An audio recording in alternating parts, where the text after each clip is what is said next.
бул материал жаман, бул материал жакшы деп айта бербейбиз. Дайыма сөйдөгөндө ар бир материалдын өзүнүн убагы жана мындайча айтканда талабы болот экен да. Кыргызстанга Советтер Союзу учурунда Жигулилер келип баштаганда деле, Москвичтер келип баштаганда элдин баары тең, о, сонун машина экен деп ошол машиналерди айдашкан да. Ага чейин, например, андай машиналер Кыргызстанда жок болгон да.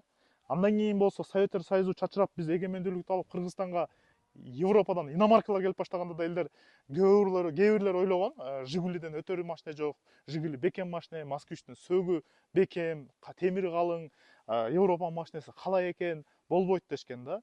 Бирок убакыттын талабына жараша Европадан улам жаңы машиналар келе башташты.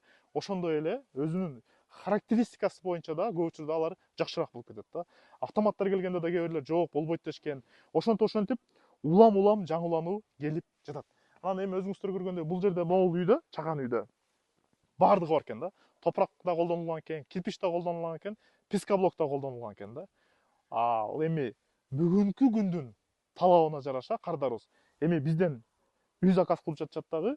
Биз кардарыбызга моундай болгон 21-кылымдын заманына, талабына жооп берген үй салып берип жатабыз. Мына бул жерден көрсөңүздөр болот.